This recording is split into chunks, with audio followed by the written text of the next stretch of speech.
আচ্ছা, বাংলার নবাবরা কি বাংলা জানতেন না? আর যদি না জেনে থাকেন তাহলে তারা কোন ভাষাতে কথা বলতো? এমনই কিছু তথ্য নিয়ে আজকে আমি হাজির হয়েছি আপনাদের কাছে।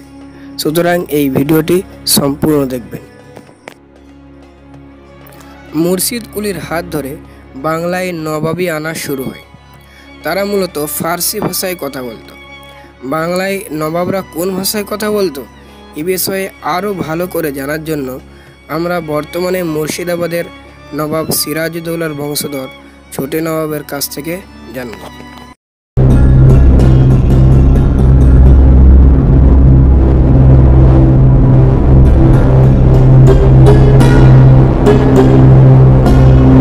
মুর্শিদাবাদের যে নবাবী আনা এটা শুরু হয়েছে তো মুর্শিদ কুলি খাঁ থেকে।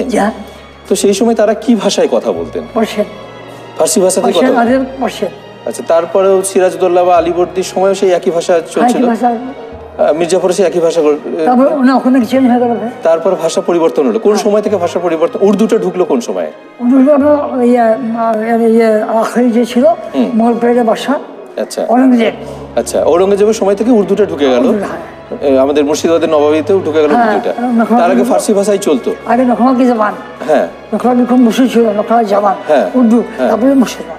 তো মানে তখন মানে নিজেদের ল্যাঙ্গুয়েজটা মানে নিজেদের ভাষাটাও ছিল উর্দু, তাই তো? ঘরেও তারা উর্দুতে কথা বলতেন। অফিসিয়াল ল্যাঙ্গুয়েজও উর্দু ছিল না, ইংলিশ। অফিসিয়াল না, ব্রিটিশ আসার পর ইংলিশ হলো। ব্রিটিশের আগে তখন অফিসিয়াল ল্যাঙ্গুয়েজ ফার্সি ছিল। আরবিক আর উর্দু। আচ্ছা আচ্ছা, তিন ভাষা।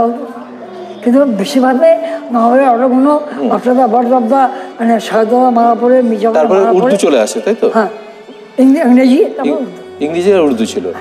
আচ্ছা, আপনারা তো এখনো দেখি আপনারা বাড়িতে উর্দুতেই কথা বলেন নিজেদের মধ্যে। আমরা হিন্দি বলি। হ্যাঁ, আপনারা উর্দুতেই বলেন। সবই উর্দুতেই আপনারা দেখেছি। চলো, কিন্তু আগেকার যে বলছে মোগল পেরিয়ে যে ডাইনাস্টি নবাবরা, মানে অনেকের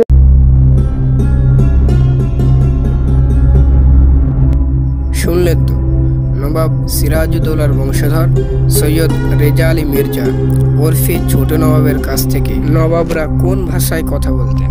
ছোট নবাব বললেন, তৎকালীন সময়ে বাংলার নবাবদের অফিসিয়ালি ল্যাঙ্গুয়েজ ছিল ফার্সি, তবে সম্রাট ঔরঙ্গজেবের সময়ে ইংরাজি ভাষার সূত্রপাত ঘটে।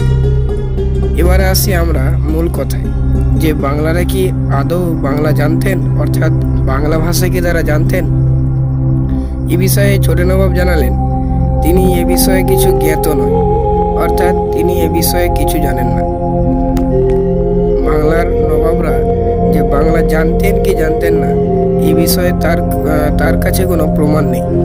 তো আজ এই পর্যন্তই, আবার দেখা হবে অন্য কোনো তথ্য নিয়ে অন্য কোনো ভিডিওতে। ততক্ষণ পর্যন্ত ভালো থাকবেন, সুস্থ থাকবেন এবং ভিডিওটি প্রচুর পরিমাণে শেয়ার করবেন। চ্যানেলে নতুন হলে অবশ্যই সাবস্ক্রাইব করবেন, কেননা এই চ্যানেলে ইতিহাসের অন্যান্য আরও বিষয় নিয়ে ভিডিও করা হয়। ধন্যবাদ।